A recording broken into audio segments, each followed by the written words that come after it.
Okay, I'm going to ask a lot of you today, Kyril. You ready for this? Okay. You're going to sing along with me, and I only need one word out of you.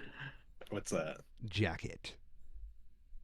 I okay. Okay. I'll try, but I don't really have a good frame of reference for it, so I'm probably gonna be about a half second off. Don't worry, only half the internet will get this. Ready, go. Yellow! Jacket. Straight! Jacket. Smoking! Jacket. Full metal jacket! Black! Jacket. Leather! Jacket. Varsity! Jacket. It's Bronx! Jacket! Puffy! Jacket. Bulletproof! Jacket. A woolen! Jacket. Track! Jacket. What? Dungaree! I have no context for this. Jacket. Jean! Jacket. Denim! Jacket. They're all the same jacket. Put on my outerwear, my special coat without a tear. Jackets are everywhere. With a hood or a belt or a sleeveless one. Doesn't count, that's a vest called a jerkin. Oh. It's weird. I don't remember this one from the Barbie movie. 1, 2, 3, 4. A Harley. Jacket. Bolero. Jacket. Tuxedo. Jacket. An Eisenhower jacket. Satin. Wait, what is an Eisenhower jacket? Jacket. Writing. Jacket. A Technicolor jacket. Welding. Jacket. Child's. Jacket? What? Driving. Jacket. Reversible jacket. Members only. Jacket. Padded. Jacket. Fringed. Jacket. Double crescent jacket. All the coaster wear. Devil's land and witch's hair. Jackets are everywhere. With a hood or a belt or a sleeveless one. Doesn't count, that's a vest called a jerkin. Oh, we're all wearing jackets. Rest in peace. Oh. Okay, I kind of get what you. Yeah. What? What am I getting at? Whereas, like, I mean, rest in peace. Two? Not a ton of options. What? No. I have never heard of an Eisenhower jacket though. That's a new one for me. Oh, But really? I guess it makes sense. What is an Eisenhower jacket? It's apparently just a jacket, field wool, olive drab, like military jacket used by the U.S. Army during World War II. Because he just wore it, I guess, all the time. Okay, I see what you mean. It's like the typical you think of an officer with a brown jacket on. It's that jacket. That's the disgruntled detective in the NCIS special that you're watching. It's actually exactly what Matt Damon was wearing. Oh yeah. Yeah. My Just throat your hurts from rasping field it like that. I believe it. It was good effort. Thank you. Welcome to the Two Schmoes Show, ladies and gentlemen. My name is Miss Orion, and I am wearing a jacket. Yeah, I'm Cairo, and I did find that video. I was just like, there can't be that many jacket songs out there. No, but there's only one that is a beautiful video, a beautiful song like that. Yeah, Yes. that is certainly a username of a YouTube user. Oh, for the person that posted that video? Yes. I mean, yeah. Poopy Nuggeteer. Poopy Nuggeteer. We salute you. Thank you for your service. Go Team Venture. So, Speak. yes, go on. I figure we've got to jump into, like, because there's a lot of releases. There's a lot to go over. There's probably going to be some hot takes today and some not so hot takes, but there's a lot. Big movie release week. This is what the whole summer was leading up to, ladies and gentlemen. Yeah. I think it's worth it, you know? Really. Yeah. It's been a big lead because there's a lot of these where, you get all this hype leading up to it, and you go and it's like, oh, it's fine. Didn't live up to the hype, but it's fine. But I really feel like both films lived up to their expectations this weekend. So you've seen two films, and I've seen two films that came out on July 21st. Yeah. You Not saw. the same two films. No. So I went and did the Barbenheimer special. I'm really I, jealous that I'm calling it the 30 millimeter Mecca, where 30 you have to you make your pilgrimage and give praise for 5 hours to the cinema screens, and then you walk away a changed person. Question. Which one did you Yes. see first? I saw Barbie first. Okay. I don't know if you would want to watch Oppenheimer first, then calm down with Barbie, but Hmm. I think it depends on what time of day you're seeing it, right? fair enough. If you have to see one of them at like an 8 o'clock showing, I would do Barbie second, because seeing Oppenheimer and then getting out at like 11:30 and then having to do anything else would suck. Yeah, yeah. So, spoiler alert, between those two movies, I've only seen Oppenheimer, Hmm. and we'll do Barbie next week, ladies and gentlemen. My Yes, we will. girlfriend won't let me watch I'm gonna Barbie in give like November. my high. I'll do this real quick. Go. Barbie is phenomenal, and I recommend everybody see it. There's a good chance it'll be my movie of the year. Are you serious? I am. It Damn. is for a stupid corporate logo slapped on everything kind of movie. It is phenomenal. Hmm. I don't know how Greta managed to get Warner Brothers to greenlight this, because it is not just like a funny comedy kind of thing, because it's a comedy, right? It is full of very smartly well written jokes for people of our generation in particular. Like, as a taste, there's a joke about the Snyder Cut, Oh, no. and it's actually really funny. They're that self aware? They are that self aware. Oh, my God. That's amazing. At the same time, it has a genuinely emotional story behind it that lands really well. And if you're a person with a mother, I think you'll be able to appreciate, or I would hope you'd be able to. And it kind of is fucking telling, like, people who are railing against this and their relationship with women in general. That's Because amazing. if you are a person who has a woman in your life that you care about, there should be messages in this movie that very clearly fucking resonate with you and should make you feel something. And I Damn. wouldn't have fucking expected that out of the Barbie movie, but it's there. And it's really good. Now I'm scared to see it. Yeah. So if I go in and don't love it, does that make me sexist? Yes. Okay, cool. Absolutely. You are the problem. Have you No, heard I mean, the it, rumors? it, I'm it's sorry. not really, I don't know. The best thing that I can compare it to is like Goodwill Hunting. Okay. And that same sort of period of where you have, you know, a number of actors who are all well known in their own right, who are all doing stuff. It's set up as more of a lighthearted comedy, but it has an emotional undertone that you can't ignore Hmm. in, good conscience, right? It is very present and part of what makes it so exceptional.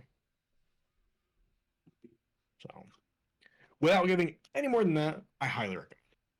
It's easy top three from what I've seen this year. Where are the other two? I would say Spider-Verse for sure. Okay.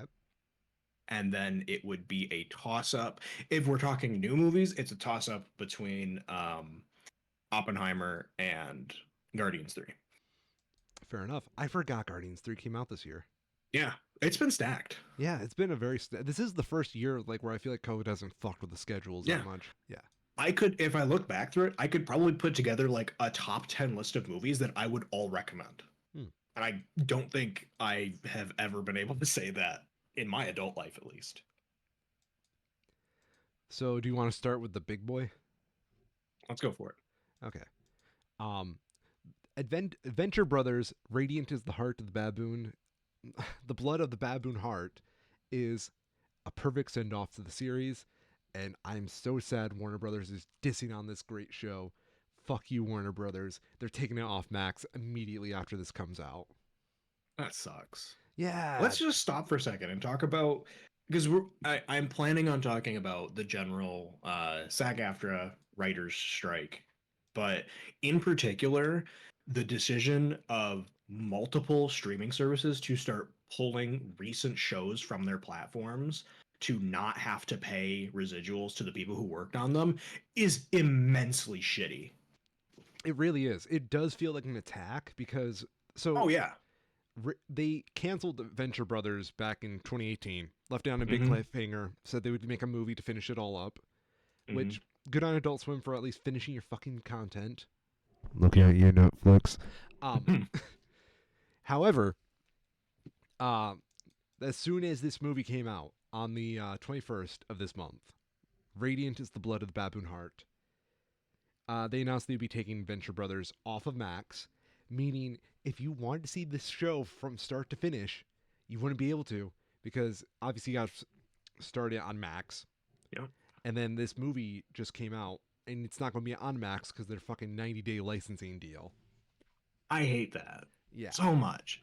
That it's very frustrating to just not have things in one place anymore. really, it doesn't make any fucking sense. Yeah. That being said, I would just like to take a moment to say, everybody who's on this fucking podcast listening right now, go watch Venture Brothers. So Hmm. good. Very, very good. One of the best cartoons of all time. That includes your ass, Kyril. I have heard very good things about it. It is one of those shows I went in with very low expectations, and it kind of wants you to go in with low expectations. And Yeah. I think it's more relevant now that we're kind of like in a post MCU world because we all are very familiar with those nerdy tropes that it's been playing off of for like 20 years. So, get fucked. Hmm. Oppenheimer was pretty good too. Oppenheimer's all right. Yeah. I am probably going to need to see it again to like fully grasp it because it's shot very well, but it's like the way it's cut together is hard to follow at times. I don't know if I like this movie or not. Like, It jumps around a lot, I found. it's cool. It's a cool Hmm. movie.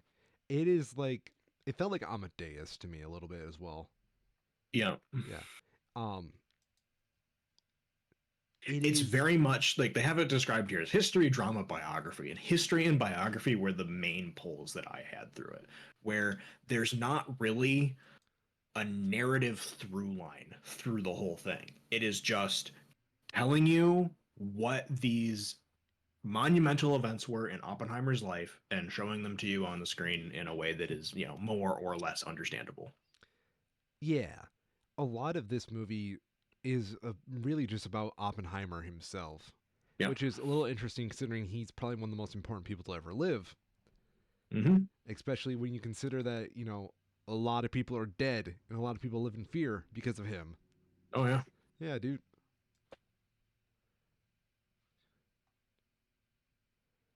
It's a very, very sick world we live in thanks to Oppenheimer. Very true. And you know what I appreciate about the movie? What's that? They don't tell you whether to feel bad for him or not. Or like, Hmm. I don't know. It's very Yeah. I think at the end, while they do take a stance one way or the other, I would have liked if there was a bit more. ambiguity. No, less ambiguity. Like, Okay. I want to know where Christopher Nolan stands, right? Ah, fair enough. Is he pro? Is he against? You know, like you can both tell a historically accurate portrayal of what happened and also sprinkle in your opinion with it. And So, I don't feel like after seeing it, I know where he stands on it. And I don't like that. Mm. I guess we can ask, what is your stance on it? So I think it's a very good movie. I think the aftermath of the use of nuclear weapons is clearly horrific, but I don't see how they're like, in order for it to have not happened, you have to start back like pre-World War One. Yeah, And it's an inevitability of, you know, humanity, right?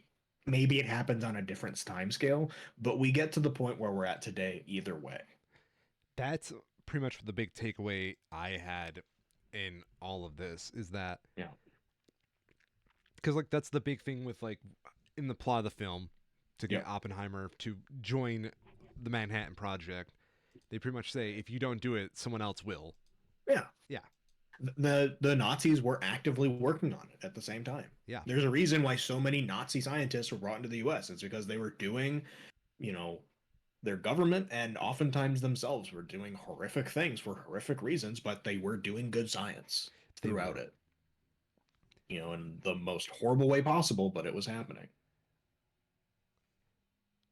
I would have liked I think the biggest thing for me is that I would have liked to have had more time spent on the front end, particularly talking with those German scientists that they were racing against, because you don't really see them ever again after he leaves Germany and goes back to the US. I would have liked to have a little bit more time spent there to show how much they are equals. Yeah, that's a good point because like Because there's they say it a lot, but they don't really show it other than like in one very brief scene. there's this one scene I really enjoy in the film. It's when they have like the spy come in who was just in Germany, tell them about how their side is going in the race. Mm, And yeah. it's like that scene where they say like they went with carbon instead of some other element for like the shell. Right. And then Yes. everybody starts It immediately was celebrating. Yeah, the different means of starting the nuclear chain reaction. that's it. They were Yep. going the deuterium way that Teller was talking about, that, ended up being what happened, right, eventually, but couldn't be done fast enough with the materials and the knowledge that they had on the time scale of how the war was progressing. Hmm. So once they knew that Germany had gone fully in the same way that that Teller was going, they knew that they had gotten ahead on the race because they knew that you can't do it quick enough. We'll Yeah, have the bomb first. And it won't be as good, but we'll have one when you don't. that I thought was very interesting. I wish they would have done more emphasis on that race because that was probably maddening to like live with. Just speaking Hmm. in like real life aspects. Oh yeah, Yeah. absolutely. As a scientist, how'd you feel about the movie? I did appreciate that, because there's a lot of basically nerds in this, Yeah. and I thought they were portrayed very accurately, and I like that. They're not trying to dress it up or do anything to make it, feel like fantasy. It's just these are the guys, right? Yeah. They're wearing their suits and ties just like everybody else. They're going to work the same as everybody else, but they're not working on the factory line. They're talking about how to build a bomb. I found it very interesting that like a majority of this cast are pretty much geniuses, best in their field, Mm, yep. and they don't do the stereotypical like I'm a genius, I have the answers already. I Yeah. appreciate the scientific process that they emphasized in there and the discovery aspects. You know what I'm just realizing? Hmm. Beat for beat, this is pretty much the exact same movie as Blackberry. I haven't seen Blackberry. It's another one that just came out this year, but it talks about the history of the BlackBerry phone and the company. Oh, really? But like beat for beat, it hits the same ideas where it's just like, oh, we've got this introduction of this sort of ragtag group of geniuses in their fields who are just starting to sort of pull together, like how they did at Berkeley, and their conflicting opinions and where they align, and how, you have the military coming in Oppenheimer, you have the Wall Street guys come into BlackBerry and sort of straighten everything out and give it focus for what's going on. And they start pulling all the best minds from around the country together to start working for them at any cost. Except at the end of BlackBerry, you just get a fucking BlackBerry. At the end of this, you get the first atomic bomb. Yeah, you get depression. Have you seen people online defend Imperial Japan because of how this movie kind of victimizes them? I have. I Yes. mean, maybe not quite in. I wouldn't quite describe it that way, but I think I get the sentiment, and I have seen people who are critical of this movie in a kind of a weird way. I don't know how I feel about that because, like, in some respects, I am one of those people who think that you probably shouldn't have made nukes, but I know they were an inevitability. It was just where the world was going, where the world was heading. But It is without question complicated, nuanced, and horrible. But whenever I see people try and argue one way or the other with regard to dropping of the nuclear warheads in Hiroshima and Nagasaki, and their argument is anything other than we should have surrendered ourselves, I can't take their opinion seriously. yeah, Unless you're going to take like an absolutist opinion one way or the other, if you're talking about any sort of nuance, you're not going to get a perfect answer in reality. You're not working with complete information. You're not working with information at all sometimes. And a nuclear bomb is not the only way to inflict horrible pain and destruction on a group of innocent people. yeah, it was more. It felt more like, and this is just how they portray it in the movie. And I don't know if this is again Nolan's opinion. Mm-hmm. Um, that we spent all this money doing this, we have to justify the spending at this point. To a degree, for sure. I Yeah, mean, there's two big arguments, right, yeah, in favor. The pro-nuclear argument in World War II is that we firebombed Tokyo and killed hundreds, over 100,000 people hmm as a result of it, hmm right? The nukes killed less people in theory. They would kill less people than that. yeah, At the same time, any sort of a land invasion could be far more bloody and far more destructive and have absolutely more total loss of life. So there's no, if you're talking in the context of we are the US government, we are at war with Japan, we want to end this war with the least amount of bloodshed, I don't think there's a good answer that you can give. And anybody who tries to say it absolutely is one way or the other is just not right. Unless they're saying to completely surrender and yeah. just stop doing it entirely. But we can't look like pussies. Pretty much. We're the U.S. Did you I know? did like that they mentioned the fire bombs thing because that is a very commonly pointed out argument that goes around in like history is that yeah, we were firebombing them for a long time up to this point and caused untold amounts of damage to people and their history and their culture. Yeah, You see it just as well in the all the construction that they do in the movie here, right?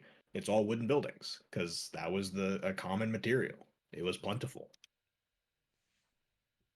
especially when you're building quick. So when you have fire bombs, they cause huge amounts of destruction. Oppenheimer made me feel things. I wish it gave me just a happy ending. Nope. No. This is unfortunately based on a true story. What were your opinions on? Okay, so the big thing about this movie, for all Yeah. of you in the know and not in the know, um, no, very little use of CGI, if any. Yes. There was no CGI based scenes. What Hmm. was your opinion on all of that? Like the visuals in this film? Because personally, Yeah. like the big detonation scene mesmerized me. For sure. Yeah. I think it's a bit. It is very impressive and admirable, and I would certainly respect the people who worked on it for the very clear amount of effort that they did put into it. If any of those scenes had CG in it, I don't think anybody would know. Oh yeah.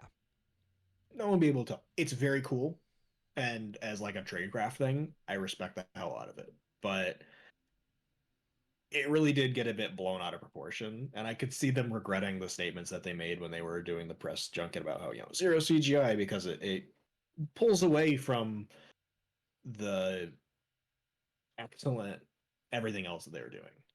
And it sort of opens the door and it's like, well, it wasn't really zero CGI because you did this and this and this and, whatever. Nolan, you hack. Go back to making Batman films. But it is incredibly, at a technical level, well done. Do you think Batman could make a nuke?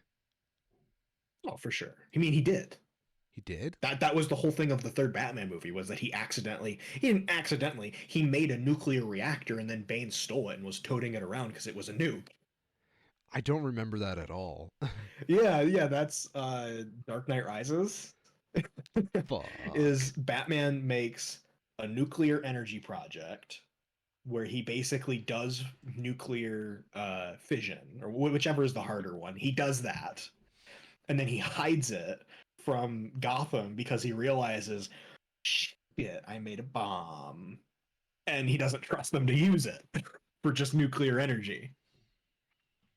And then Bane finds out about it, steals it, and starts toting it around with a timer. Damn. Damn, Bane. Why you gotta ruin such a good thing? Yeah, like yeah, Batman literally made a nuke. Fuck me. Damn it, Nolan, you genius. Ah, yeah, incredibly well shot. I wasn't the I think the idea of the black and white scenes was pretty cool, but it made it a bit jarring at times and harder to follow Mm. because it's like a symptom of the overall weird narrative structure. I was hoping that the black and white would be a stylistic choice from after the bombs went off. Like, Yes. if that was just like the world lost all of its color because it was a death of innocence. Yeah. Yep. I was A little expecting bit more that. consistency. Yeah, wouldn't that have been cooler? Yeah. And instead, it's just like old man Iron Man, just like upset that his best buddy Einstein didn't smile at him that day.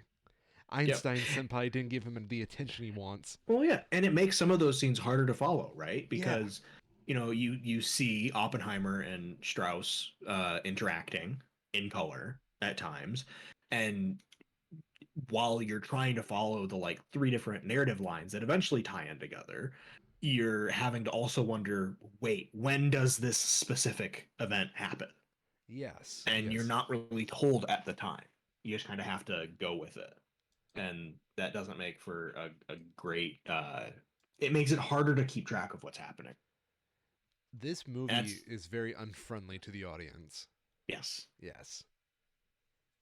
it forces you to think in not like what is like in not a good way, in a confusing way, and at times I think that works to its detriment. It's still very good, and I guess I get why it's at a 94, right? Yeah. You can't really give it a negative review, even if it's got its flaws. But uh, yeah, I found some of those decisions to be not for the better.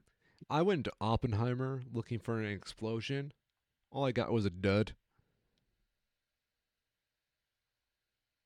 Come on, that was But fucking funny.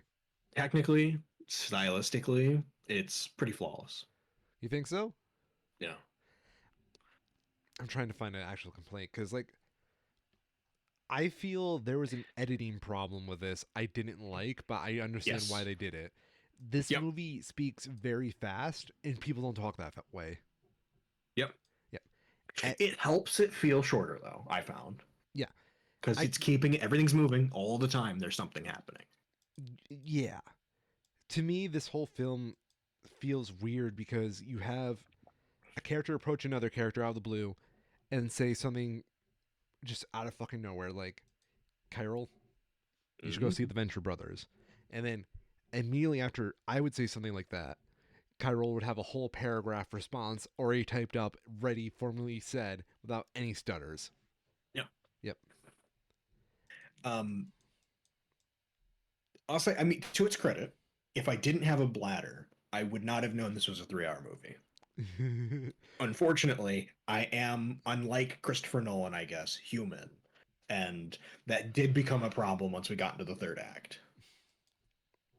Yeah, the third act is it's a slow point because like I guess the bomb I already guess went I don't even off. know if that's necessary. Like, how, it's hard to describe that, right? You Yeah, could probably have a rigorous, healthy debate over just what what is the narrative structure of this movie, as it jumps around so much. technically we're constantly in the third act because it's just a big flashback. Yeah, Yeah, it definitely is its own thing for sure. it do be doing its own It thing. stands out. Yeah, needed more color. I'll say I think it is fascinating seeing how who produced this? Christopher Nolan, of course. But like, what I'm curious, what like companies? Universal, Reddit. Full marks for Universal to get the mainstream film going audience to give a shit about a biographic movie. Like the marketing push around this has been massive, but it's worked. Yeah, I if you told me that they were gonna get a biographical piece about making the bomb and not actually dropping the bomb, I would have been like, that's really cool. And I'd like it, but it won't sell. So full marks. They managed to sell it. And I think they probably kind of managed to trick a lot of people into seeing a movie they wouldn't have otherwise. I do agree a lot with that. What blows my mind, Bob joke. Sorry. Um, I really expected them to show like the touchdown scene. You know, Mhm. they like only one bomb goes off and it's a test bomb. This whole Yeah. movie. Yeah. Do I think you? it's fitting. It helps to put that sort of like narrative pin as to like whose story this is. Yeah, yeah. I agree. That's a good point. This is Oppenheimer's story. Yep. He wasn't around for like when the bombs actually dropped. He just saw the consequences. Yep. And it also helps when you see the scenes in like sort of inside his own head when he's imagining these things and trying to cope with the emotions and the consequences of what he's done, having it be from his perspective, right? Seeing Oppenheimer in the plane watching the nukes fly over his head is a much more powerful image than if it was just, any one of the random military guys that you see along the way. Even Matt Damon. Eh, Eh, maybe, but he seems like a pretty true believer kind of guy. you're right. You're The, right. the character, at least. What is your verdict on Oppenheimer as a person after like kind of seeing this story? I'm sure there's probably historical Um, inaccuracies because I know they have like a 50-star flag in there when there shouldn't have been, but yeah. Uh, Oppenheimer as a person, I would say it's more or less unchanged. I yeah. had always heard that he had much more stronger reservations in the aftermath than what was shown here. And I would have liked to have just seen his takes a bit more strongly shown because we have like the sort of ongoing issue of his general anxieties that are shown throughout, which I think was done pretty well. And I really liked the use of the like stomping feet incorporated into the score and building into the tension of it. I thought that was really clever where you have this, piece done by like who even did the music for it? I don't even know. I'd have to look it up. It was Ludwig But something. that Yeah. like and you eventually you get to that part and you realize, oh, this isn't the score happening. This is Oppenheimer hearing the cheers of everybody around him in support of what he's done as he's trying to deal with the anxiety and coping with what just happened, what they actually did. And that felt a bit underexplored to me because from what I've at least always heard, Oppenheimer was not shy about his opinions on much of anything. And it felt like they sort of cut his story off a bit to the end to shift the focus to Robert Downey Jr.'s character, who gives a phenomenal performance, but it leaves me wanting for sort of the end of Oppenheimer's story. And I don't feel like we get that. It doesn't have a good ending for it. Like the most they give is like the whole Everybody medal. loses. Yeah, the medal at the end, like years Yes. later, but it's like 3 seconds of a scene. Yeah. And it's a good scene, but it is short. It's brief. You know what I said after this whole movie ended? What was that? I said I can't wait for Oppenheimer 2. They left it perfectly open for a sequel. Yeah. It is like It open for a kind of feels sequel. like that. Yeah, because It's the weirdest part about this whole movie to me, they just randomly just name drop JFK in there. yeah, I picked up on that too, and I really didn't like it. Yeah, I Like, was I'm just sorry, are you implying that Strauss had JFK assassinated because he snubbed him on a cabinet position 10 years ago? Like, fuck are you talking about? that is quite the jump there, my friend. I don't know what you're on about. Are we gonna get the American political cinematic universe now? Yo, technically they got Kennedy? Lincoln in there as well. Yeah. That definitely it like stood out to me in like a conspiratorial way, It right? Like you can't just name drop JF fucking K Jr. and just not have a reason behind it. Not in the current year. it's so weird because like JFK's in there and it feels like a footnote. But with how they talk about him, it's like when Marvel announces there's going to be a character coming up in the next movie. You know what I mean? It's like Yeah. Guardians 2. At the end of Guardians 2, they do like the whole I shall call him Atom scene. And Yep. then you get Adam Warlock in Guardians 3. It feels like that. It really does. Yeah. Like it doesn't add anything to the movie you're watching, knowing what senator it is. Yeah. They could have just said is some new guy Some from upstart, Massachusetts. Yeah. some because and the really sticky part for me with that is that I don't even know the actor's name, but whoever it was that was playing Strauss's like assistant there did a really great job Yeah. of just like on the actor's own merit and whoever that individual would have actually been. It was great. It was a great job of like just turning it back around on him. Yes. So why the fuck did they just randomly just drop JFK in there? It's a good question that I don't think has a good answer. Yeah. I could do a fun drinking game in this where you'll be dead in the first hour, but you take a shot every time you see an actor whose face you recognize but whose name you don't know. Did you see Josh Peck in this movie? Yeah. Oh That's yeah. weird. It has everyone. I couldn't find who Gary Oldman played. I was looking, I couldn't find it. Who played Einstein? Let me actually pull up the Wikipedia page because the Rotten Tomatoes one hasn't been updated. Yeah. Um, Oppenheimer film. Where is the cast? Jesus, Damn, this Wikipedia page is long. it's really long. Einstein is played by Tom Conti. Okay, could not tell. No, He's very deep in that role. this is such a stupid list of actors. What are you talking about, man? They got Florence Um, Pugh. yeah, Casey Affleck just shows up at like 2 hours.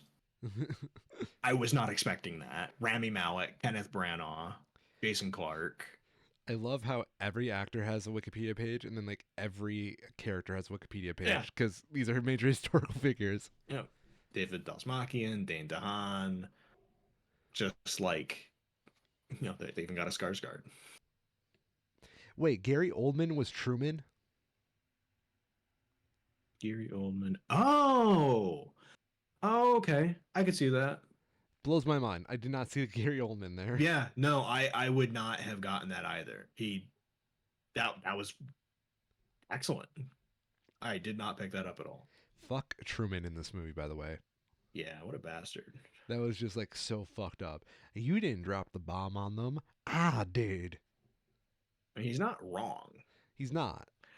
I do think it is an interesting perspective as to how every single person in this movie, it's very human, right? They're all thinking about themselves, Oh front to yeah. back, Oppenheimer included. Oh yeah. Like he doesn't think about I just killed a whole bunch of Japanese civilians. It's oh god, I have blood on my hands. Yep. Yeah. Would you call this more of a politics movie? No, I think it is firmly in like a historical Okay. biographic piece. It's like if this was like an old school style history channel program where they're like actually telling you history, this would be like 6 of 8 episodes worth. Yo, I will watch the extended cut of this. Hmm. I've seen it pointed out a couple of times as well how people would have preferred this to be in like a mini series format, and I kind of agree. Yeah. I No, think it would have been a lot more digestible to have it broken up as to like, here is his pre-war days, here is his building the bomb days, here is his post-war days, right? here's when he Having put a cyanide in an apple. yeah. And there's a lot of little scenes like that that are just really quickly rushed over and kind of scattered. It's just like, I guess you're building this person's character, but why? It felt weird to me. Like this is a complaint I have about almost everybody in the movie. I feel like these characters have character, but I don't think there's a psychology behind them, you know? Mm-hmm. Yep. Because I would love to know why he put the cyanide in the apple. It's like something he questions later on, but it's like one of those things that just never gets fully explored about the character. Yep. Yeah, he just does it. Yep. And I actually looked it up real quick. It seems like it's something that is probably based in some amount of truth that has been dramatized, Okay. where it is true that at some point he did try to poison one of his mentor's apples to presumably kill them. The idea that he specifically used cyanide to do it, that he actually, left the apple there like overnight or whatever the fuck it was before he went and got back and did it, or the idea that Niels was it Bohr was the one who accidentally almost ate it. None of that is actually known if that's true or not. Just that he tried to poison the guy at some step.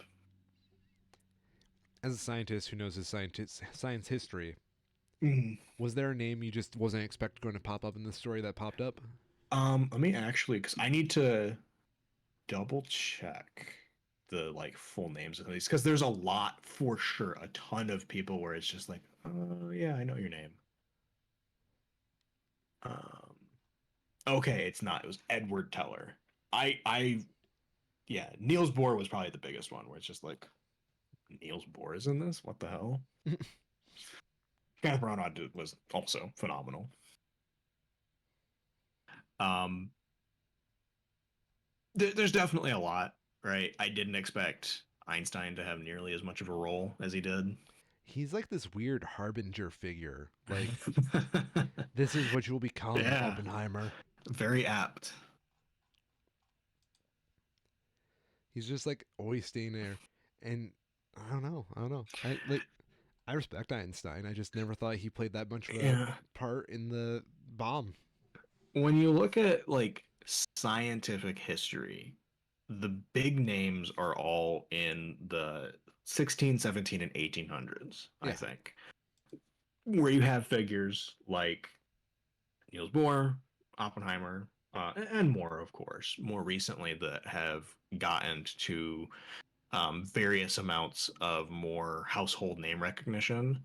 Um, but nothing like some of the individuals that came before them, just because when you look at the types of wealth and like it in the 1800s back, there's a mixture of people who are really rich who don't know how dangerous what they're doing is and who want to find things out that you don't really get in any other time period.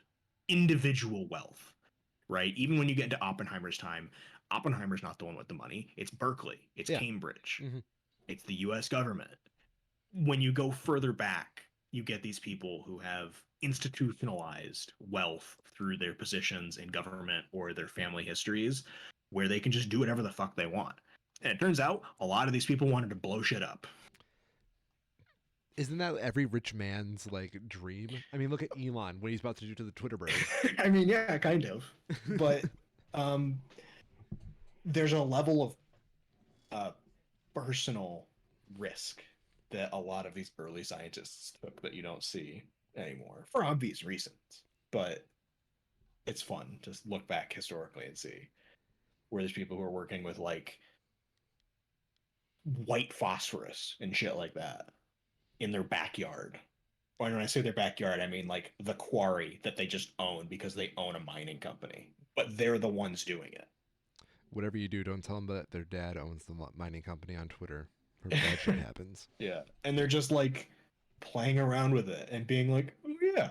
There's a really good one about you can take things like gold and platinum and silver and turn them into explosives that are very potent and touch sensitive, where they're highly unstable.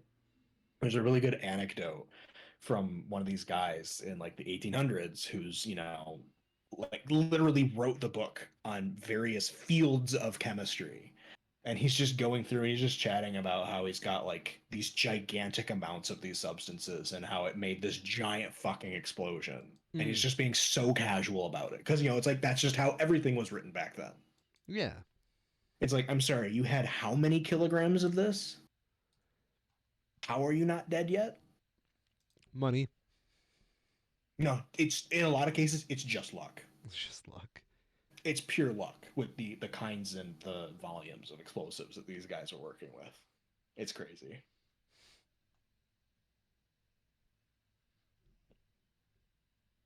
There's a really good anecdote that I like from a YouTube chemist that I follow who does stuff with chemistry and explosives and stuff like that. When he's talking about how when he makes explosives, you don't have to do everything in glassware. You can use the shitty plastic cups so that when something does go wrong and blows up when you're working on it, you don't have glass going everywhere as well. That's And a it's just like, really pragmatic way of looking at it. yeah, but that's like an amount of forethought that didn't exist in the 1800s. Well, did they have plastic back then?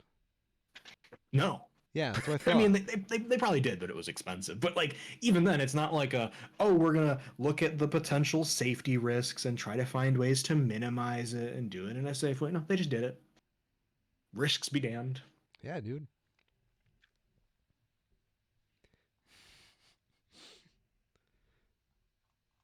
That's so funny to me. Yeah. Any last thoughts on Oppenheimer? Yeah, I wanted to mention the box office craziness with it Oh, yes, because please. it's kind of like, I think everybody more or less knew this would be big, right? As much hype as there's been around about the sort of like double feature nature of it. It's been very exciting in the lead up. There's a lot of people excited for it for a lot of different reasons. But that doesn't always necessarily translate into, particularly when it's on the internet, into like real ticket sales. Just look at uh, Mobius? Morbius? Morbius Yeah. and the Gentle Minions kind of shit, right? Yeah. Tons of online chatter about it, very little actual ticket sales. Not the case here. I don't have actually times before 2019 to compare this against, so this might be not quite true. But this weekend, with the double release of Barbie and Oppenheimer, ended up being the highest box office ticket sales in North America since Avengers Endgame. Damn. And it's like tens of millions above the next closest.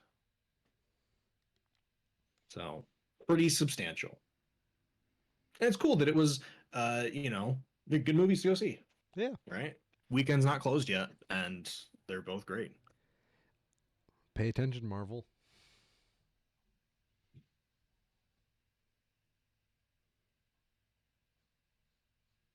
Another one that is still in theaters this weekend and did contribute to it in a smaller way, but in a bit, is the new Mission Impossible movie.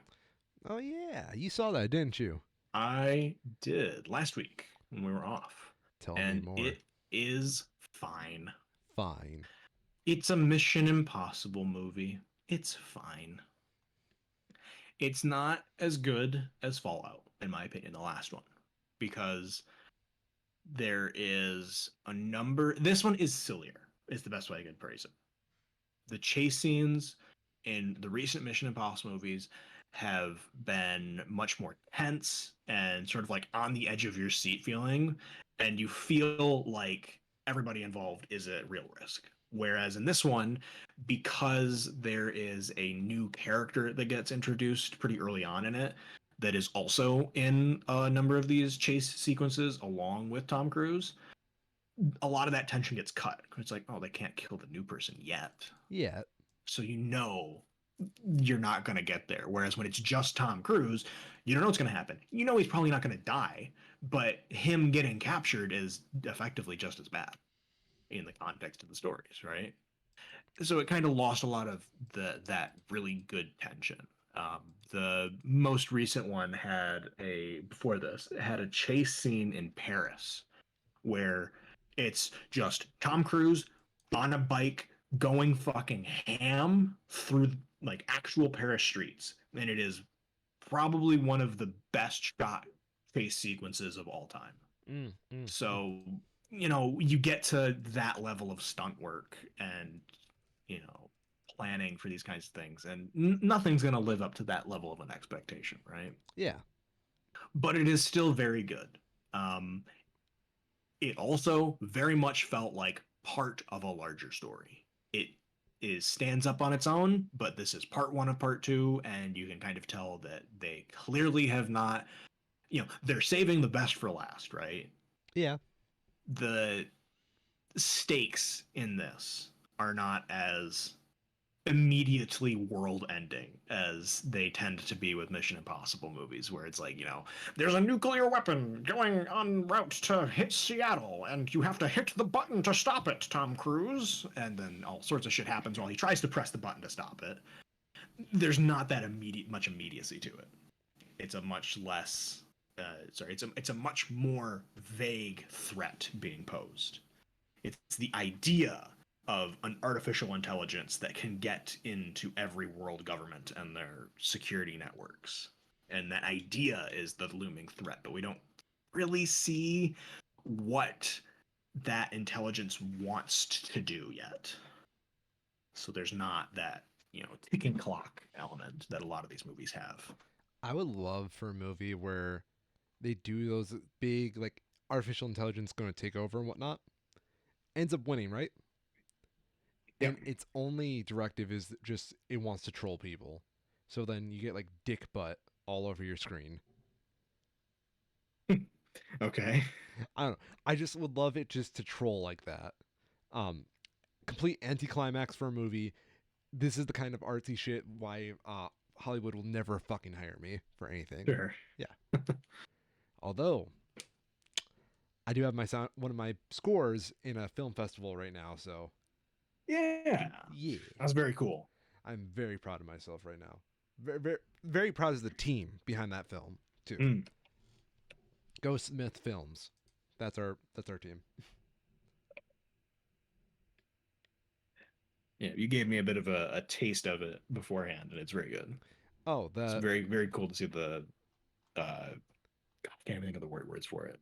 The the film poster.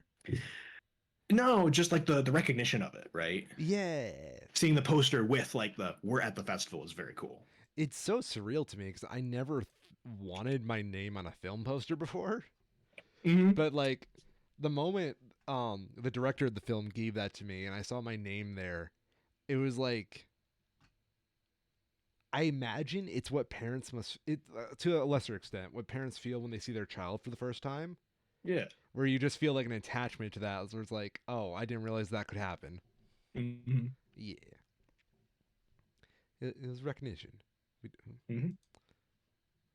It's very cool. thank you. Back to your Mission Impossible. Oh, I mean that's kind of it, Oh, right? fair enough. It's a part one and two. You know, it's good. It's shot well. You know, you've got Tom Cruise doing some of his stunts, but there's nothing that really feels as final, and that's probably intentional because there's going to be a second part, so it can't be the final one. Yet. You know, I'm surprised it's being rated as highly as it is. Um, I guess the none of the negatives are uh, that big. There's just nothing that really I wouldn't put it at the top, right? Mm, And the most recent Mission Impossible movies have been doing this really good thing where each one is genuinely better than the last, and I don't think that's the case here. hmm, hmm. There's been this really good building up, and it's kind of plateaued a bit.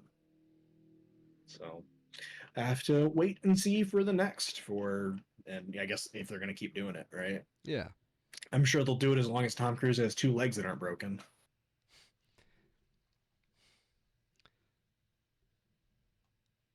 I'll also say, I thought this was really amusing. Just off the back of Indiana Jones and their train fight scene, there's also a fighting on top of a train scene in this, Of and course it's there way is. better. Oh no. Like the number one biggest thing with it is that it's shot in the daylight, so you can actually see what's happening. Which, when you're not having to have de-aged CG Harrison Ford, that's a lot easier to do. But I just thought the contrast of it was quite amusing. That's pretty amusing. Not gonna lie. Yeah. They also totally ripped off Uncharted. How so? Uncharted 2 opens with Nathan Drake in a train car bleeding, and the camera pans to reveal that the train car is actually like up and down horizontal, hanging off of a cliff. And you have to climb up the train car before it falls off the cliff.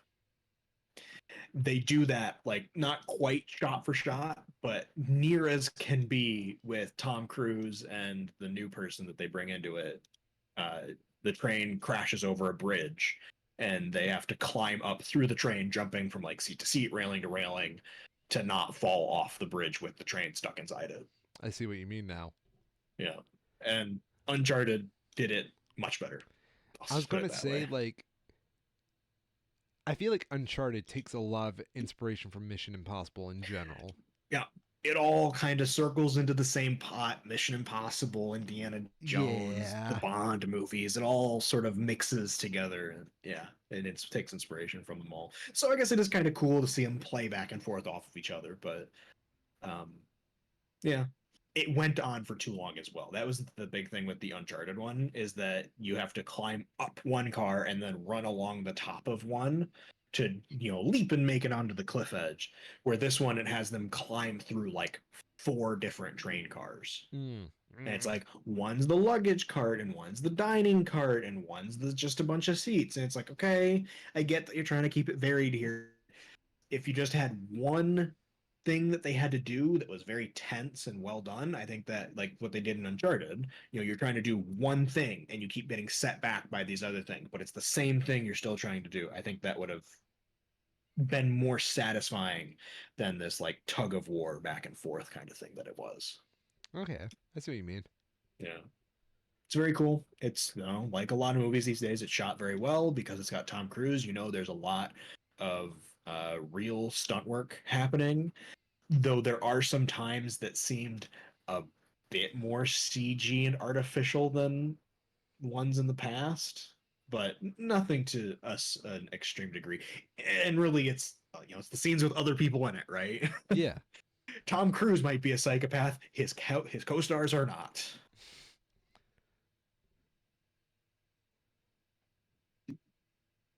So it's very good.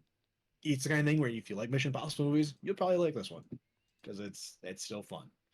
And So, they do a cool thing where as the movies have gone on and our technology has gotten better, the technology that they use has also gotten better along with it, and the presence of this artificial intelligence that is able to sort of mess with like their communication systems, right? So it can replicate people's voices, say, and say things that those people aren't saying, plays off of that nicely, where they're forced to kind of ditch the usual equipment that they would expect to have.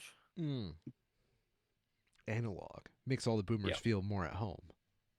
I suppose.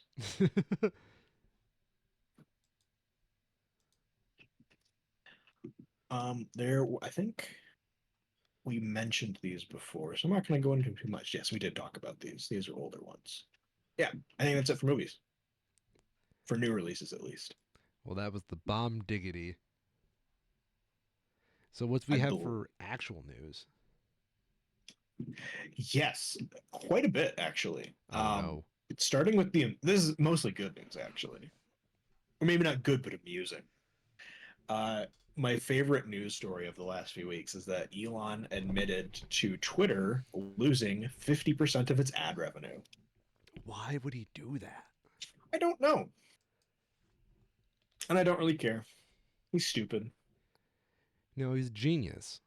He also, in the same tune, announced that they would be changing the Twitter branding. Again, why would he? Is he trying to trick the other 50% to come back? I don't know. Musk says Twitter to change logo to X from Bird. Change could come as early as Monday. But the joke is that it's a bird tweeting. Like, tweet, Yes, tweet. yes. Yeah. I find it hilarious that Elon Musk has spent $44 billion on a social media platform when it sounds like he could have just built one himself for a hundredth the price But the install base, my friend. that he's bleeding and losing money on. Mm, mm, you got a good point. Well, at least he made the internet more neutral again. Yes, clearly. Yeah. You don't see like okay, I'm gonna drop the shit eating rant for a second. I fucking hate waking up in the morning and looking at Twitter because that's when the bots are always up before us, and they get uh, like the strangest shit trending. Like Twitter in the morning is just unusable at this point. I fucking hate it. pretty much. Yeah, especially now that you can pay for Twitter Blue and get all your tweets like Uh, emphasized. I don't tend to notice that quite so much because I just go by like chronological Oh yeah, order with yeah. the people I follow.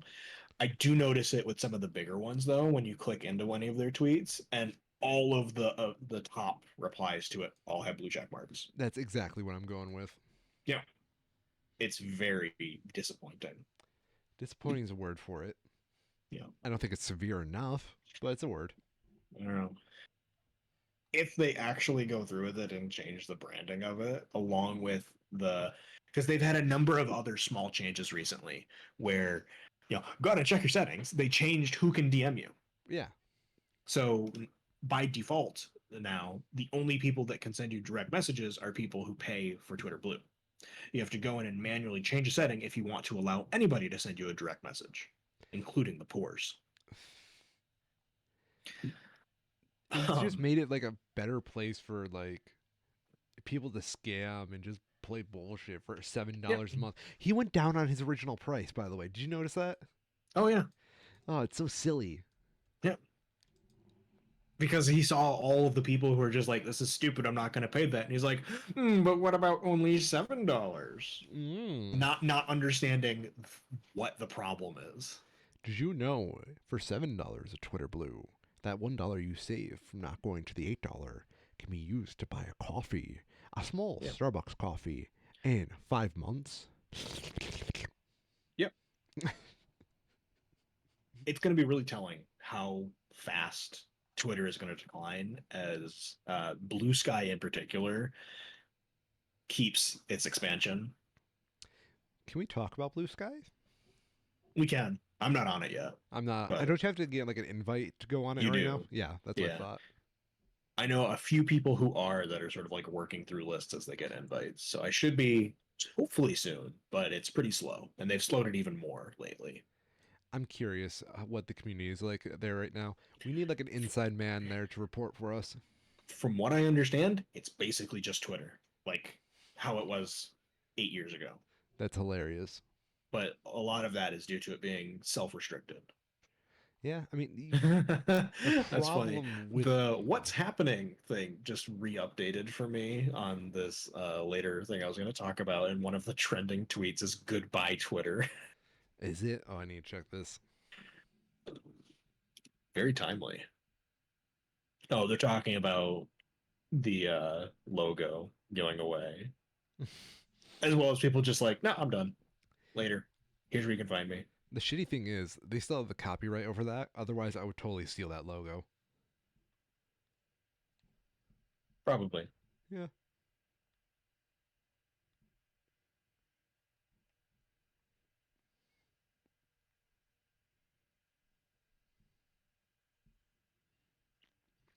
The X wasn't even that good. How much do you think he paid for that X? What X? The X, like he's shown what the X he wants to look like. Oh, I've not seen it. Oh, it's really dumb. It just looks like a See here. fancy X some like 13-year-old would do in their Spanish class. Graphics design is my passion. Yeah, dude. I need to Oh, put that on our that's show. if I was him, I'd be worried about getting sued by nothing. Why do you say that? Do you know the company Nothing? No, there's a company called Nothing. Yeah, it's founded by the former CEO of OnePlus. Um, they make like smartphones and wireless earbuds, stuff like that. And the phone is called Nothing because the idea is that they have like clear acrylic backs on all their products, so you can see the motherboards and the like wireless charging spots and all that sort of stuff. And they incorporate a bunch of white LED lights into the design that you can use as like notification lights or flashlights or whatever. And it's just very similar aesthetically to whatever the hell that is. Mm, mm.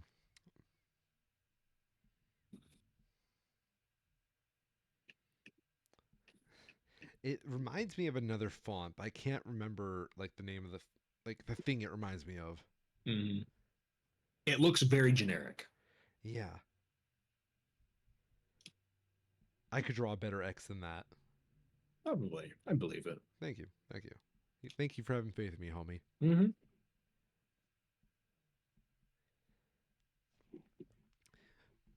I'm going to make our show just go have an X at the end of it from now on.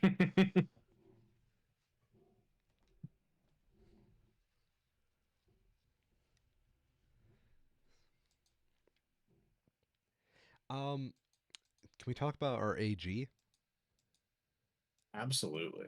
the straight up OG AG? Michigan Attorney General Dana Nessel, if I can find it here, has officially charged participants in the 2020 fake elector plot. You go, get their ass. It is pretty widely believed now this is going to be like sort of the first domino as this happens across multiple states that were impacted by this, as this was not localized to just Michigan. Um, so we're gonna have to see what comes out of the rest of this. The biggest concern, right, is that if you're Trump, is them starting to issue depositions along with any sort of requests for additional information on, like, emails, text messages, phone calls. Because as we've seen from pretty much every case that these sorts of people have been involved with, they're terrible at hiding a paper trail.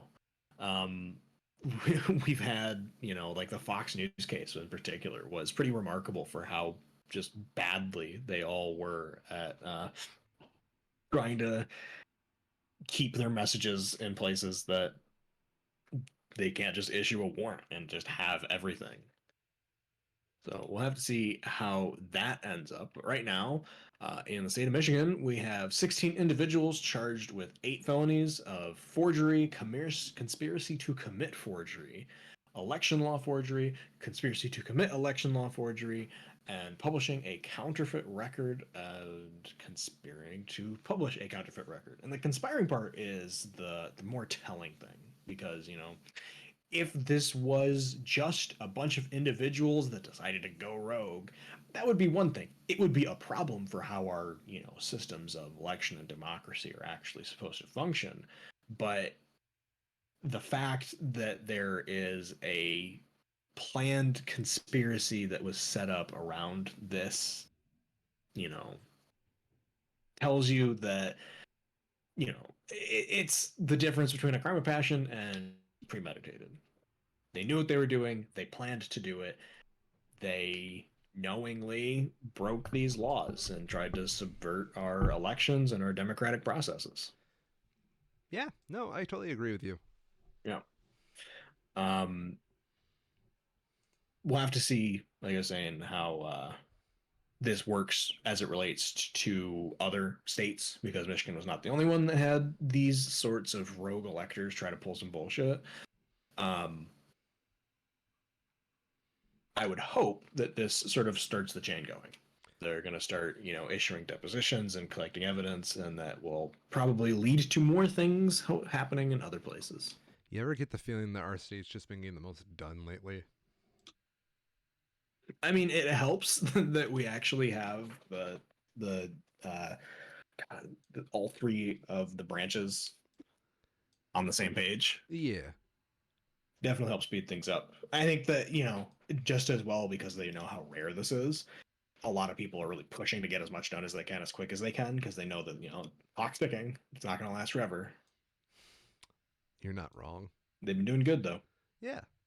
I've been There's a lot of good things that have been happening this week that I'm actually pretty excited to share. Oh, speaking of Michigan and all the winning we've been doing, can I share that article now? Please. So, the following is from the independent.co.uk. News from around the world, American U.S. politics. We present you a dramatic reading of Violent Brawl Breaks Out at Michigan GOP Committee Meeting. Tensions steaming from budget questions boiled over committee meeting. By Oliver O'Connell.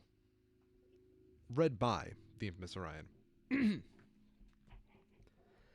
While the scuffles may be verbal, as leading Republicans jostle to become the party's 2024 presidential nominee, down at the state level, things have actually turned physical. At least in Michigan, and not for the first time.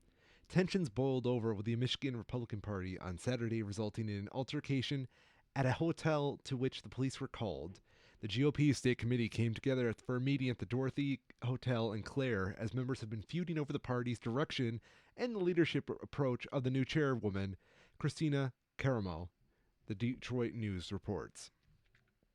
Some Michigan Republicans arriving at the venue on Saturday were frustrated to find the meeting was limited to only members of the state committee and was taking place behind a locked door. In an interview with the Detroit News, James Chapman, a Republican from Wayne County, said he arrived to Clare for the meeting but was forced to listen to it through a locked door. Mr. Chapman said he and others said the Pledge of Allegiance together in the lobby outside the meeting, after which he jiggled the door handle of the meeting room.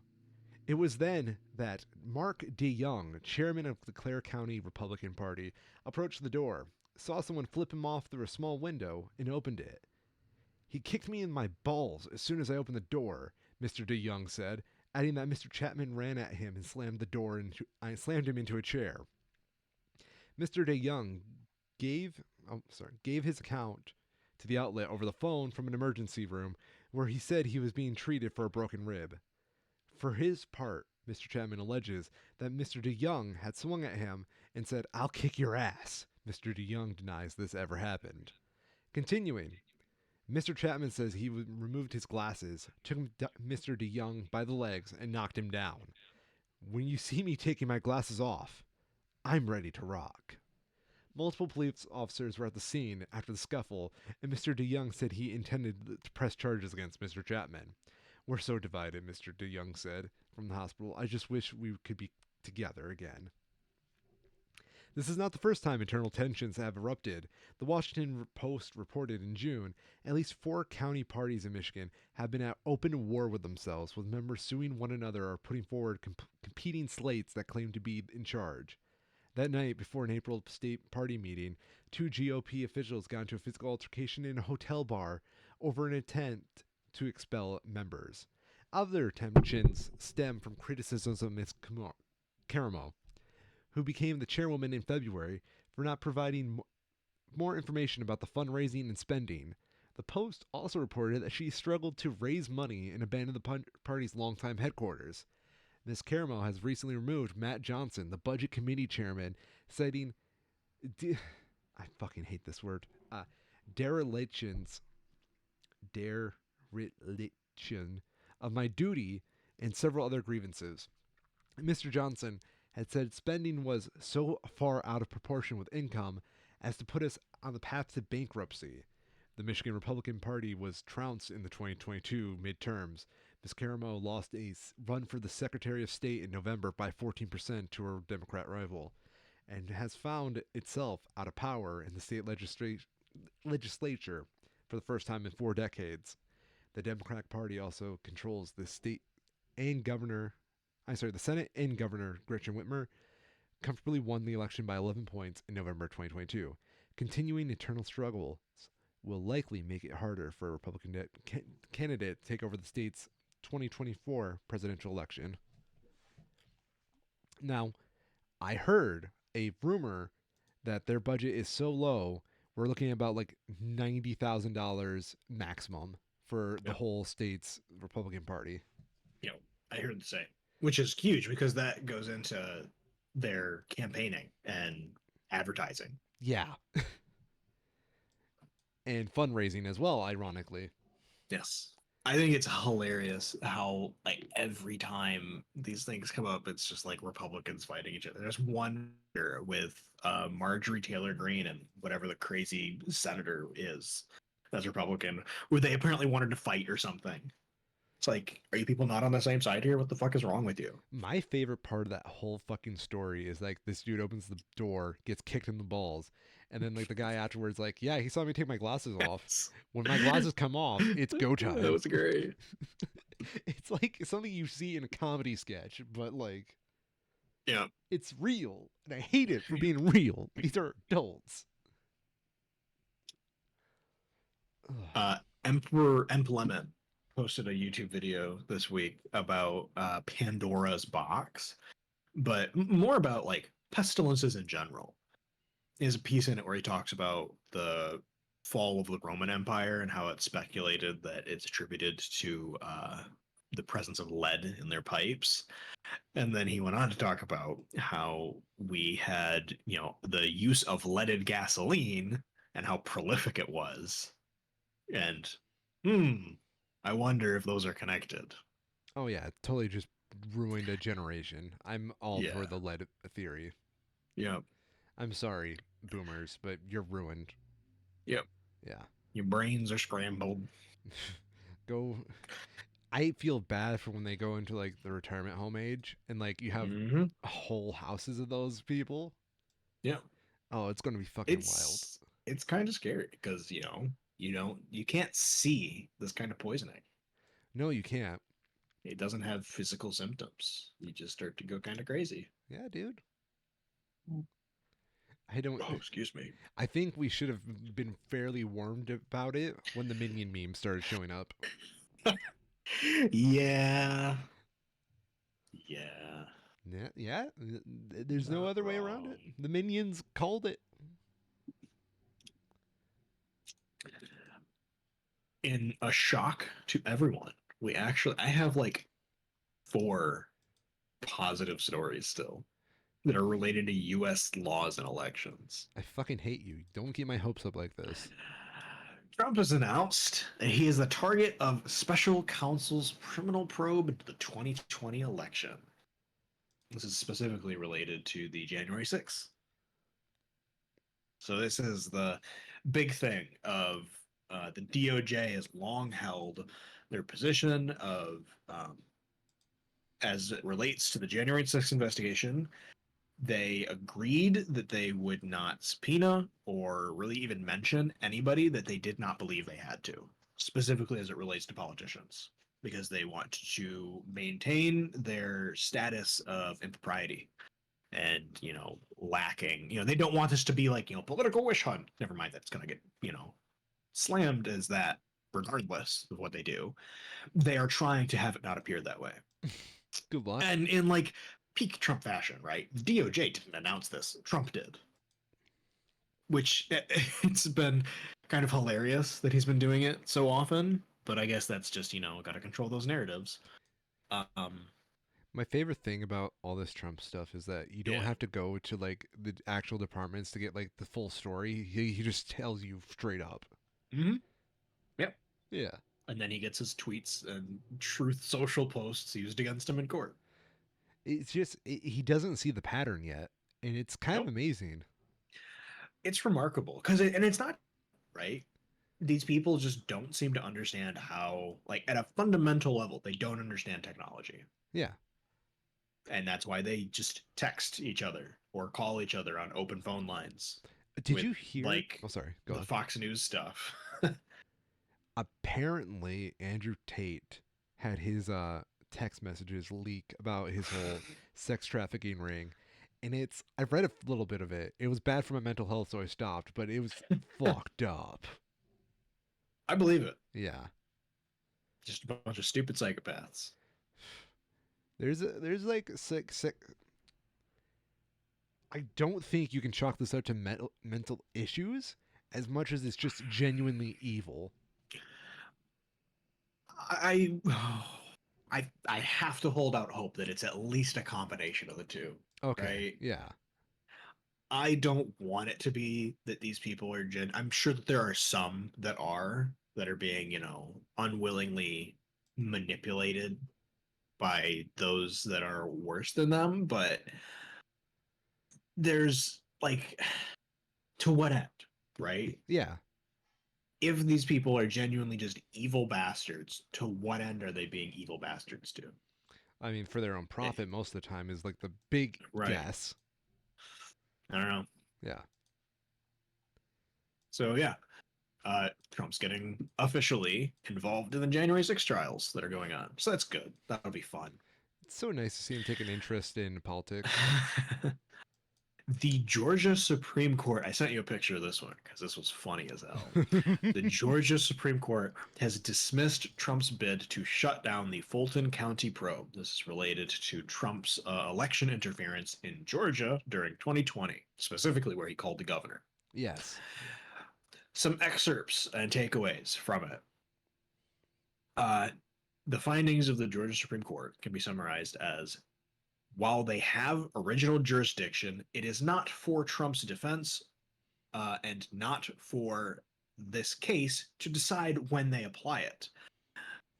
They have other channels that everybody else has to take before they get to the Supreme Court that they have to go to, and they will have to go through them.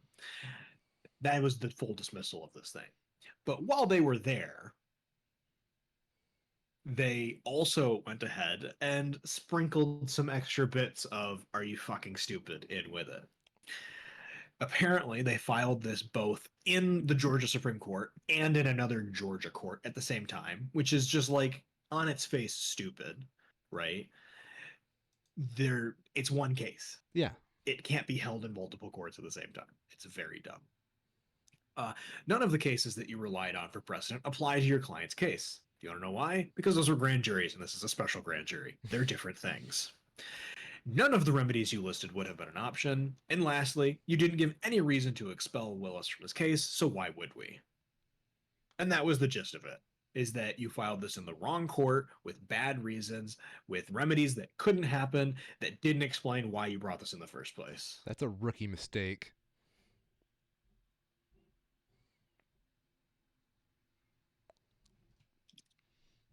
What is this one?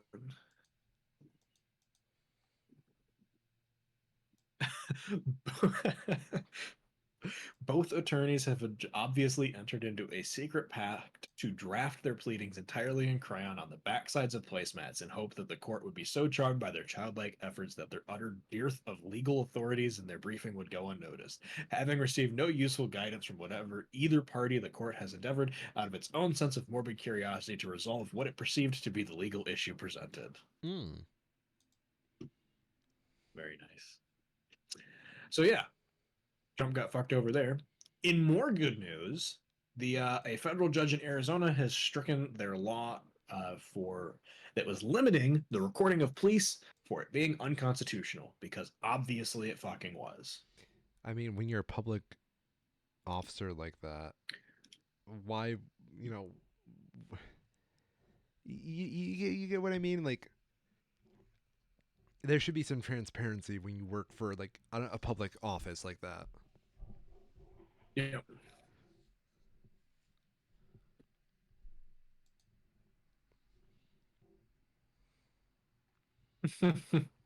What you got? Prominent law enforcement officials in Arizona refused to defend the law after the lawsuit was filed, and legal And legislators refused to defend the law. Even the bill's sponsor, Republican State Senator John Kavanaugh, said he was unable to find an outside group to defend the legislation. That's rough, buddy. Yep. I can think of some unhappy unions right now. So I've got one other piece that is a bit of a shorter one, and then we get the last good story here. Oh no. So the really dumb one, and it's kind of fucking disgusting, is that apparently Marjorie Taylor Greene decided to email pictures of Hunter Biden nude to her public email lists. Wait, that was As public? yes, that was to anybody who signed up for her email list was sent that. Which means potentially she sent it to children or minors at least. Because there's no check for that when you Isn't sign that up to be on her revenge email porn? list. Yes, it is. And Hunter Biden's attorney has filed ethic complaints against her for it. Oh my god. I knew she testified about it in Congress. But Yes. what I saw was censored. I didn't realize she sent something so oh my. It's still revenge porn. Falls into revenge porn laws. I know, but at least And it's Congress it had like censors, but yeah. She also posted them on her public website. no. That's like the biggest red flag ever.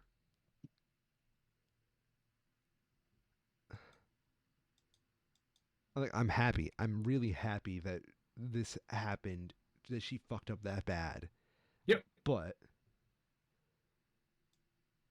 I'm sorry. I'm just thinking about it scares me. It terrifies me. It really does terrify me that she's that unhinged. Yep. They are completely mental and have lost it.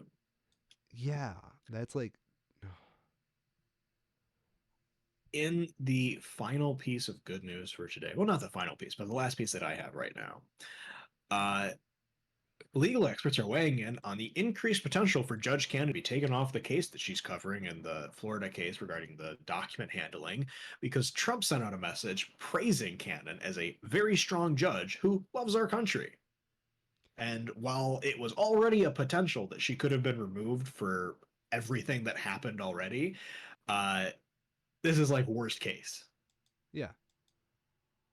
And it's just dumb of it's not even dumb of Trump's lawyers. It's perfectly emblematic of Trump's legal strategy so far, where if his lawyers knew he was going to do this, they would tell him not to. But as I'm sure anybody can imagine, it's not exactly in Trump's anything to check with anyone before he does things. So that never really came up. Okay, sorry, I have to go back to the Hunter Biden thing. How'd you get the photo of his penis? That's a good question. I believe the idea is, that's the whole Hunter Biden's laptop thing, right? That doesn't He was explain also, how she got a photo of his penis. yeah, Like, I'm sorry. I get it. I understand that it could possibly come from the laptop, but at the same time, I don't know. I don't know. This is just, it disturbs me. I'm like, I might lawsuit right now because I'm like under mental distress.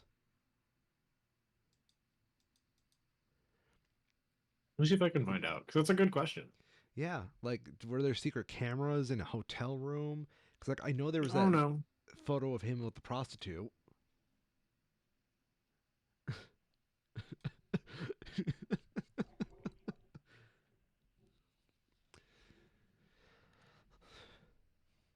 Don't worry, take your time. I'll wait. I don't need to know mm-hmm. the answer to this.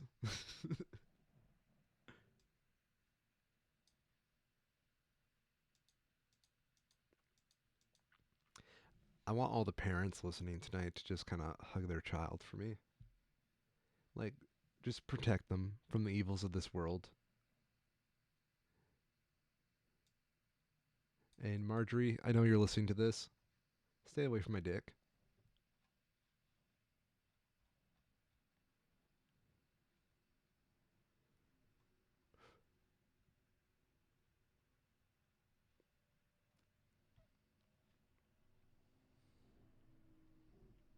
Kyrill's silence on this scares me. Yeah, I'm just trying to skim these real quick. Yeah. Apparently, this was involving an IRS investigation into Hunter Biden, where Marjorie Taylor Greene was trying to claim that he was making pornography. That doesn't add up with you don't want to say that when you're going to be going to a lawsuit like this. Oh no. Jeez.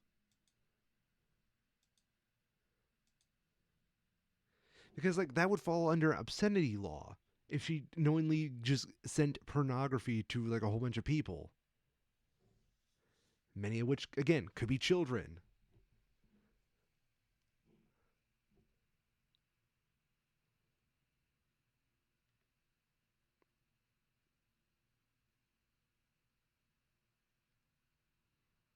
Yeah, the whole thing's just very, very dumb. New York Democratic Representative Alexandria Ocasio-Cortez also called out the Georgia Republicans' moves, seeming to point out similarities between claims against Hunter Biden and Florida Representative Matt Gaetz. If the gentle lady from Georgia wanted to follow evidence, we should also take a look at, hypothetically, sex trafficking charges against a 17-year-old girl. Ooh. Fucking get him. Get her ass. That's so good. Yeah, I can't find anything explicit here. That, It's, the dude was a drug addict for years. I'm yeah. not surprised there's nude pictures of him going around on the internet. But that's one thing, especially compared to the act of distributing that material both in the Senate as part of an obvious smear campaign, and then also just having it be publicly available online. And all because his daddy won a popularity contest. Mm-hmm. They did not give a fuck about him for years.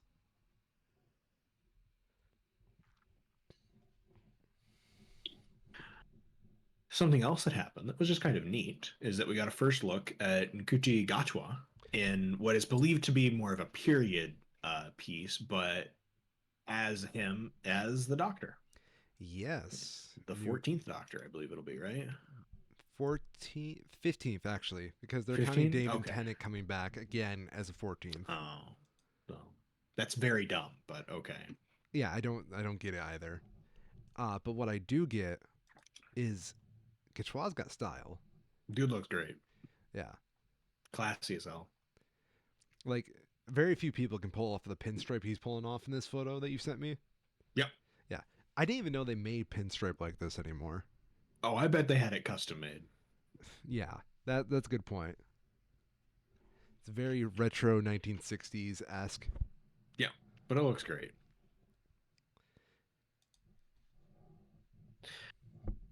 Are you excited for the Quechua era of I don't Doctor? know. I'm not a big Doctor Who person in general. Um, I am a fan of Kutigatsu's work, so if reviews come out and it's, generally positive, I'll probably give it a look, because why not? Yeah.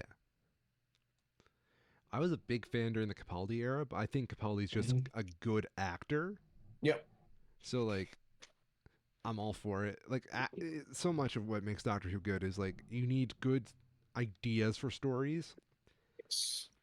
because if you don't have like the foundation of good sci-fi, Doctor Who falls apart real fucking fast. Yep. Some of the best Doctor Who episodes have some of the least amount of airtime with the Doctor being involved. Oh yes, of course. Like Blink, Yep. that's like the big one. That's the big one for sure. Yeah. Or the fucking Are You My Mummy Kid? Hmm. Yep. I mentioned it before the show, but I was curious to look it up. For In Bruges, there is it's film Colin Farrell, Brendan Gleeson, reference, but there is like the Google like people ask kind of shit on it. One of them stood out to me. It says, "How many times is the F word used in Bruges?" Apparently, it is used 126 times, averaging 1.18 fucks per minute. I love that. I love the idea It's of very fucks per good. minute being a legitimate means of gauging measurements. Mm-hmm.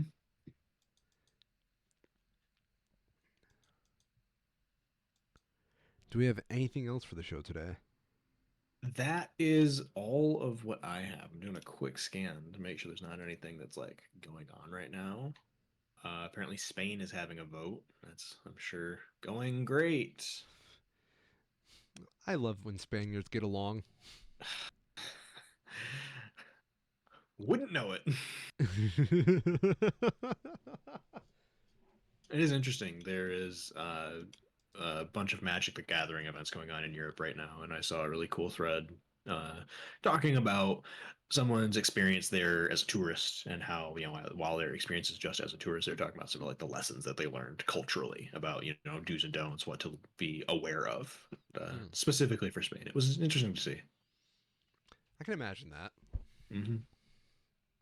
I think Pokemon Champions Worlds is going on right now too, Hmm. because they did some fucking fire animation for it. I believe it. Yeah. I mean, you're the Pokemon company. You can afford whatever you want. Yeah. Yeah. That always disappoints me with Woods of the Coasts is just how stingy they are with everything. They're very like what's a good word for it? Like stingy's good. They're just so It they don't it's do hard to fun. find the right word. They Yeah. don't. I am envious of the Warhammer people because Games Workshop just whores out their IP and their licenses to anybody with a pulse. And you get some shit as a result of it, but the other side is that they have a bunch of really good video games that people enjoy playing. That's true. There has to be a middle ground. The last Magic the Gathering video game that was put out that wasn't something like first party from Wizards of the Coast was a I don't even think it's right to call it a MOBA, like a Diablo clone that never made it out of beta because it was so bad. Wasn't there like a time when they were going to do like a Magic the Gathering like movie? Mm. The movie never materialized, but they are apparently still working on a Netflix show. It's been like 5 years and nothing's not even like on set pictures have come up about it, but they are still. There's not been an official cancellation. Put it that way. So we managed to get One Piece live action before Magic the Gathering live action. Yes. That's sad. That Yeah, being said, it is. we did get a new One Piece live action trailer, which I'm very hyped for. Yeah. It sells it a bit more. I'll give it that for Oh, sure. you saw it. Yeah, I did. It Okay. was going around Twitter, so Fair enough. yeah, I took a look at it. Happened when I was in Oppenheimer, so I did not get a chance to see it Mm. with everybody else. Yeah, it does a much better job of selling the idea to people who aren't familiar with it. It does feel like this isn't made for people conventionally attracted to anime. There's like a lot Mm-hmm. more of a general vibe to it, which I'm all for. I think that's probably where a lot of anime adaptations go wrong, is that they don't know what they are. Yep, I believe that. Yeah. Any last bits, Mr. Cairo, before we go get ready for the No, Barbie episode? I don't think so. Go see Barbie, everybody, please. It's phenomenal. Oh my god. Okay, I'm going to show you this. By far the biggest and probably best, like most surprisingly good movie, and I'm so happy that it is. It's so dumb. I have just been informed that someone recreated the Akira poster with Barbie. All right, I'm into it. Yeah. I'm Miss Orion, and I'm a schmo in a schmoby world. I'm Kyril, and I'm also a schmo in a kingdom.